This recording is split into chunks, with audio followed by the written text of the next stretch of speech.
Armsad sõbrad, kätte on jõudnud viimane pühapäev enne paastuaega.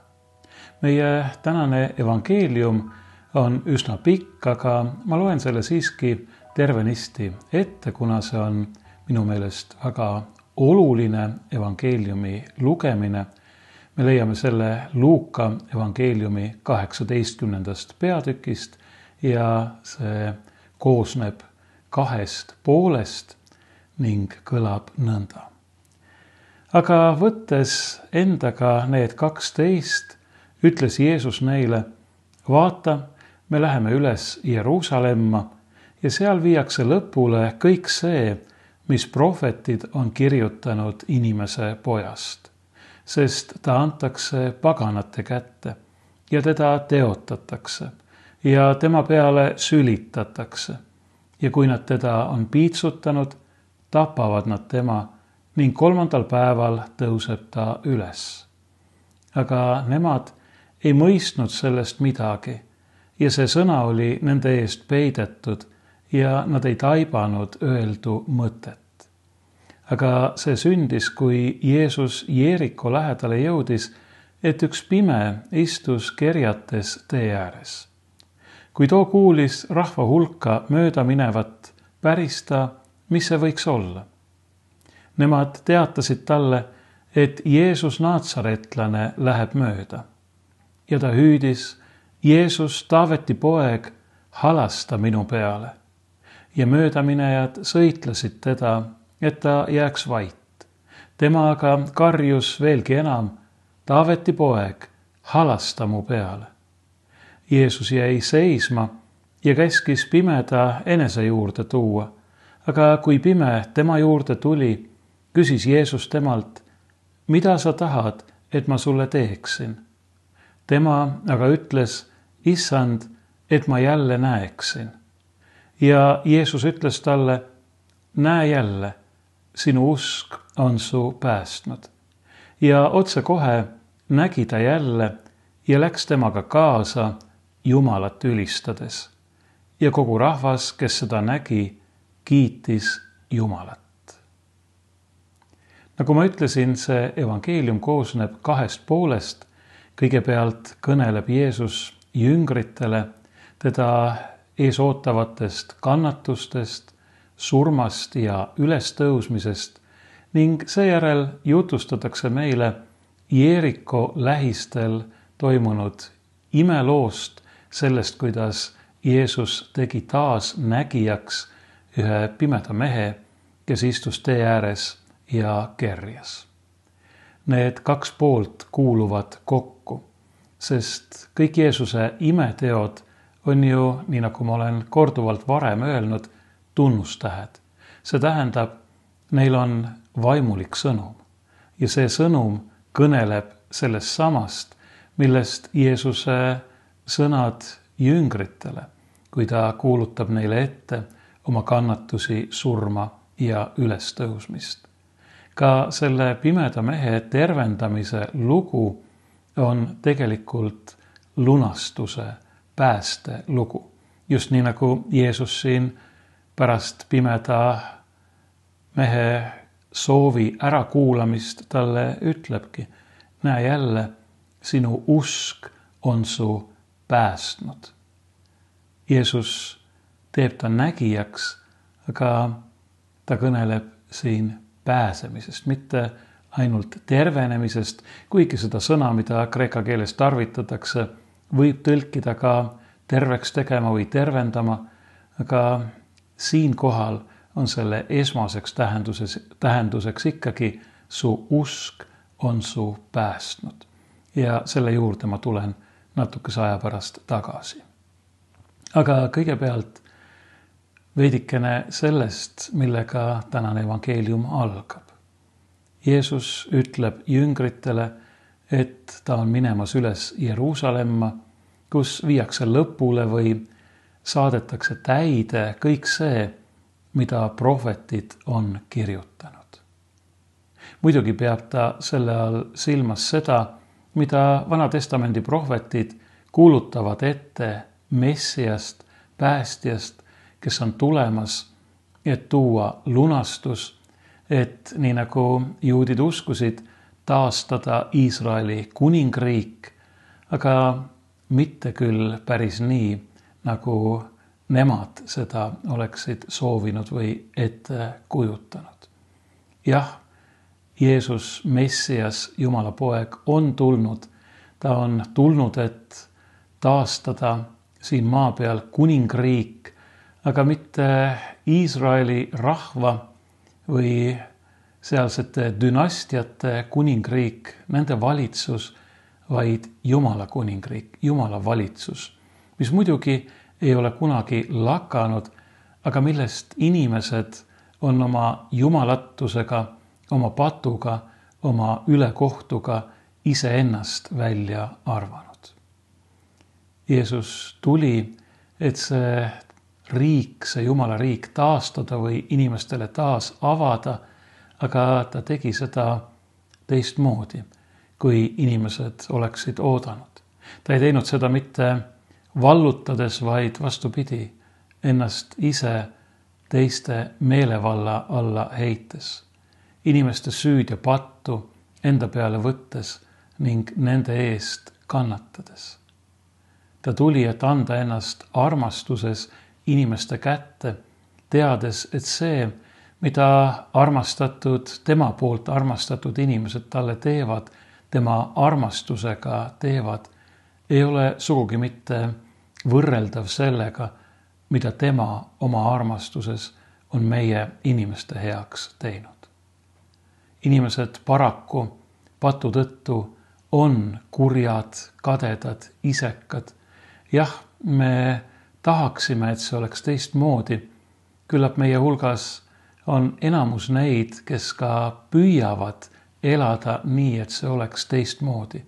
Et ei jääks paistma ja kõlama mitte kurjus, ülekohus ja kadedus, vaid vastupidi, headus, õigus, tõde, heldus, suuremeelsus.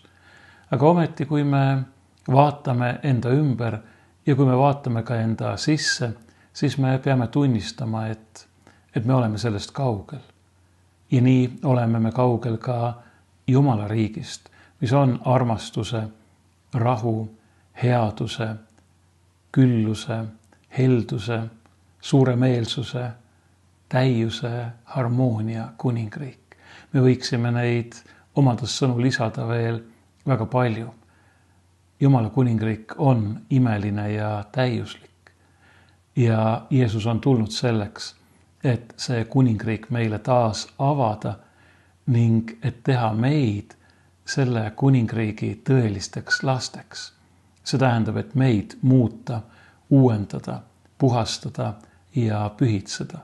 Et meid päästa, et meid taas terveks, tõeliselt nägijaks teha, nii nagu ta tegi selle Jeeriko tee ääres istunud pimeda kerjuse. Aga nagu öeldud, selle pimeda kerjuse juurde ma tulen tagasi. Praegu siiski läheme veel kord nende Jeesuse sõnade juurde, mis ta oma jüngritele ütles.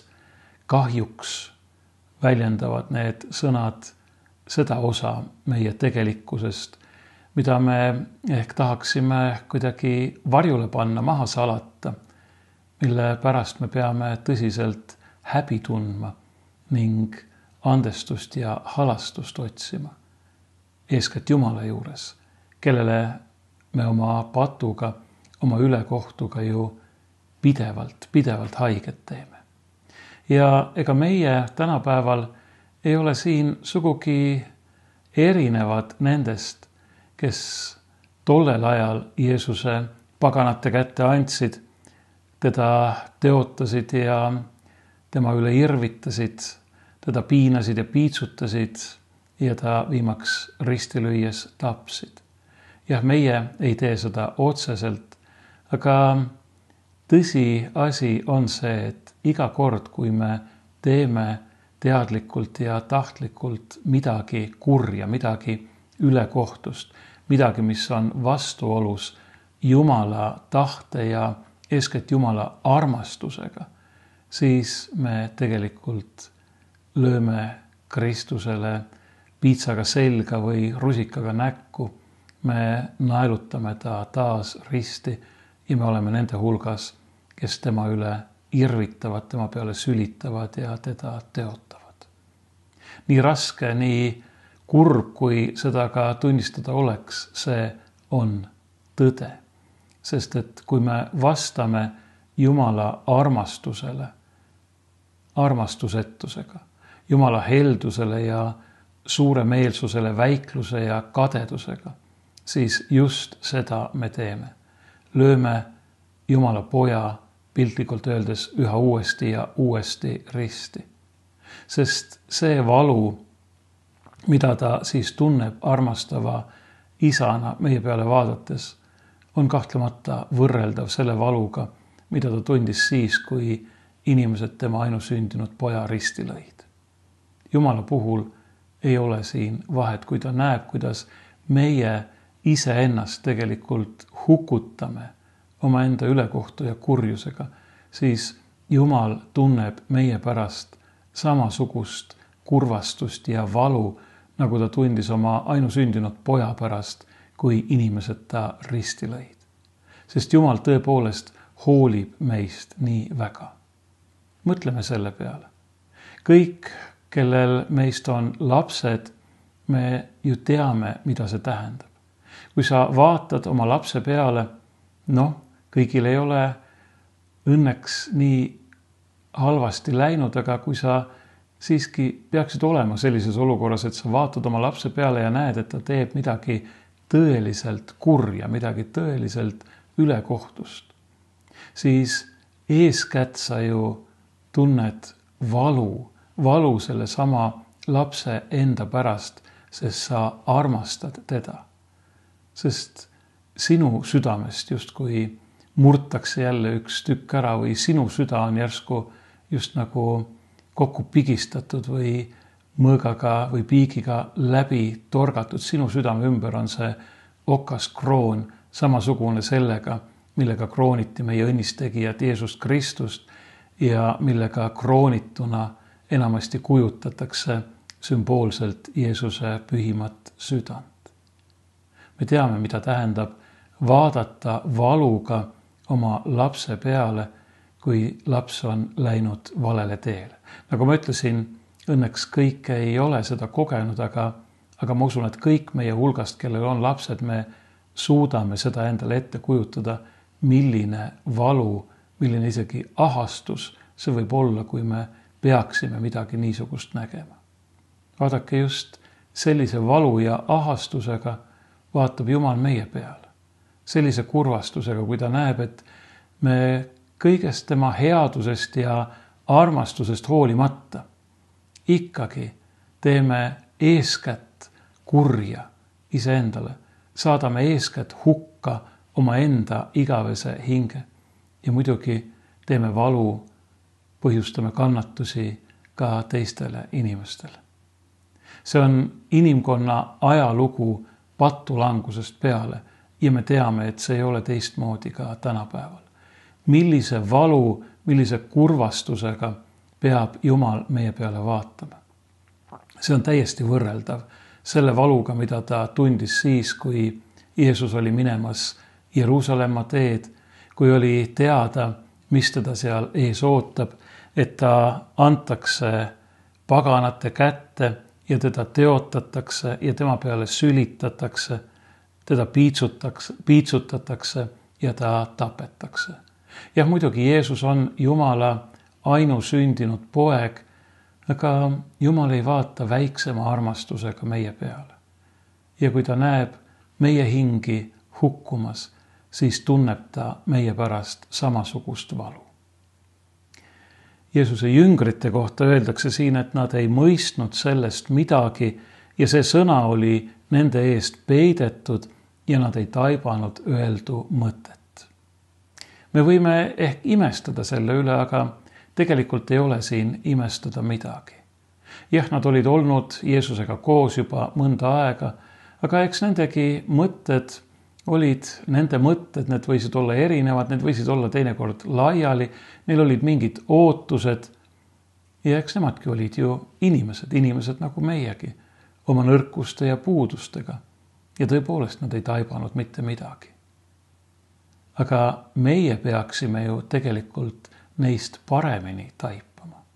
Sest meil on olemas teadmine selle kohta, mis toimus, mis aset leidis pärast seda, kui ta oli need sõnad rääkinud. Me teame ju, et ta läkski Jeruusalemma, et ta võetigi kinni, et ta pidigi käima ristiteed, et ta surigi Golgatal häbistavasse ristisurma. Me teame muidugi ka seda, et ta tõusis surnuist üles. Meile on kogu see lugu teada. Aga kas meie pole tihtipeale sama mõistmatud ja tuimad, nagu olid Jeesuse jüngrid? Just nimelt selle suhtes, millest ma ennist kõnelesin. Selle valu suhtes, mida me oma patu ja ülekohtuga, oma isekuse ja hoolimatusega Jumalale põhjustame. Temale, kes on meid nõnda armastanud, et on andnud oma ainusündinud poja meie eest, kes on tühjendanud oma enda hinge surmani meie pärast. Millist valu ta peab tundma ja kui mõistmatud meie tihtipeale selle valu suhtes oleme. Kui kergesti see meil meelest ära läheb, kui meid jälle ahvatleb mingi kiusatus, kui me jälle anname järele mingitele madalatele tungidele või jõududele endas, kui me jälle kord teeme kellelegi enda kõrval haiget, käitume ülekohtuselt, astume üle Jumala käskudest, kui kergesti, kui lihtsasti me unustame selle valu, mida Jumal peab meie pärast tundma ja oleme täpselt samasugused nagu need Jeesuse jüngrid, kelle kohta öeldi, et nad ei mõistnud sellest midagi. See sõna oli nende eest peidetud ja nad ei taibanud öeldu mõtet. Jah, sellised me olemegi. Olemegi kurdid ja pimedad. Palju pimedamad veel, kui see pime kerjus seal Jeeriku tee ääres. Ja nüüd ma tahangi teile natukene temast rääkida. Jeeriko on sümboolne paik. See on kõige vanem järjepidevalt asustatud linn maailmas. Ja see on ka kõige sügavamal, kõige madalamal merepinnast asuv linn. Ja sellepärast on Jeeriko pühakirjas inimkonna patu ja viletsuse sümbol. Aga huvitav on see, et inimkonna suurim kuritegu ei leidnud aset mitte seal, vaid leidis aset ühes kõrges paigas, ühes ülevas paigas, selles, mida me nimetame pühaks linnaks, Jeruusalemmas, seal, kus asus Jumala tempel, seal, kus oli Jumala auhiilguse ligiolu, seal, kus päevast päeva tõid ohvreid need, kes oleksid pidanud olema Jumalale justkui kõige lähemal, teda ja tema tahtmist kõige paremini tundma ja järgima. Ja just need samad korraldasid Jumala poja tapmise. Inimkonna suurim kuritegu leidis aset just seal. Tuleb välja, et see Jeeriko pime mees ei olnudki kõige pimedam. Jeesuse 12 jüngritki olid temast sellel hetkel veel pimedamad ja palju suuremas pimeduses olid need, kes arvasid, et nemad teenivad Jumalat, ka Jeesust kinni võttes ja likvideerides. Too Jeeriko pime mees, tuleb välja, oli üks väheseid tõelisi nägijaid. Sest kui ta oli kuulnud, et Jeesus on mööda minemas, siis ei viivitanud ta hetkekski, ta ei kaotanud aega, vaid ta hüüdis järjepidevalt Jeesuse poole, Jeesus, Taaveti poeg, see tähendab Messias, halasta minu peale. Ta tundis ära, ta teadis, kes Jeesus on ja ta teadis, mida tal on Jeesuselt saada. Halastust, armu, andeks andmist, uut elu, uut võimalust. Nagu ma ütlesin, Jeesuse imeteod on alati tunnustähed ja siin kehastab see pime mees langenud inimest, langenud inimkonda, meid kõiki, meie patus ja viletsuses, nii nagu Jeeriko linn kehastab inimkonda tema patus ja viletsuses. See pime mees teadis, kes on ainuke, kes võib halastada, kelle käest võib armu saada ja ta hüüdis tema poole. Jeesus on ainuke päästja, ainuke lunastaja, ka meie jaoks. Ja mida meie saame teha, on täpselt seesama. Hüüda tema poole, Jeesus, Taaveti poeg, halasta meie peale. Ja kui ta küsib, mida sa tahad, et ma sulle teeksin, siis vastata samamoodi, et ma jälle näeksin. Aga mitte eeskätt füüsiliselt, vaid vaimulikult. Et ma jälle näeksin tõde enda kohta, kõiges oma patus ja viletsuses ja ülekohtus, ja et ma näeksin ka tõde Jumala kohta, kes on mind nõnda armastanud, et on oma ainusündinud poja minu eest andnud, kes tahab mind lunastada, uuendada, päästa ja pühitseda, kes on seda teinud Jeesuse Kristuse ristisurmas ja ülestõusmises. Jeesuse 12 jüngrit ei taibanud sellel hetkel veel midagi, aga too pime mees taipas. Ja sellepärast ütles Jeesus talle, näe jälle, sinu usk on su päästnud. Sinu usk, sinu usaldus minu vastu ja see äratundmine, et mina olen ainus, kes võib sind päästa, on sind päästnud. Ainult Jeesuse poole hüüdes, ainult temast kinni haarates me võime pääseda. Pääseda oma enda patust ja ülekohtust, pääseda igavesest karistusest ja hukatusest, pääseda pimedusest ja kurtusest, sellest mõistmatusest, mis ei luba meil näha ega tunnistada tõde enda ega Jumala kohta. Ainult tema on meie pääste ja ta tahab meid päästa. Ja ta kutsub meid minema tema järel samamoodi, nagu see endine pime läks. Ja otse kohe nägi ta jälle ja läks temaga kaasa Jumalat ülistades. Ja kogu rahvas, kes seda nägi, kiitis Jumalat. Me teame, et rahva kiitus ei kestnud kaua. Loodetavasti jäi see pime mees Jeesusele ustavaks kuni Jeesuse surmani, aga ka kuni omaenda surmani. Loodetavasti jääme meie Jeesuse juurde ja talle ustavaks kuni oma elupäevade lõpuni, sest tema jäi meile ustavaks. Tema andis ennast kuni lõpuni, selleks, et me ei hukkuks, et Jumal ei peaks meie pärast tundma seda kohutavat kurvastuse valu, kui ta näeb oma lapsi hukka minemas, vaid et Jumal võiks tunda meie pärast rõõmu ja hea meelt ja meie võiksime pärida igavese rõõmu ja hõiskamise taevas. See hõiskamine ja Jumala kiitmine, mis järgnes pimeda mehe tervendamisele Jeeriko lähistel, see oli üürike. Aga see, mis meid ees ootab, on igavene. Hoolimata meie tuimusest ja mõistmatusest, hoolimata meie ülekohtust ja patust, kogu meie viletsusest, armastab Jumal meid ja on andnud kõik selleks, et me võiksime pärida hingeõndsuse ja igavese pääste. Usus temasse, kes on tulnud, et meid omaenda kannatuste, surma ja ülestõusmise läbi lunastada.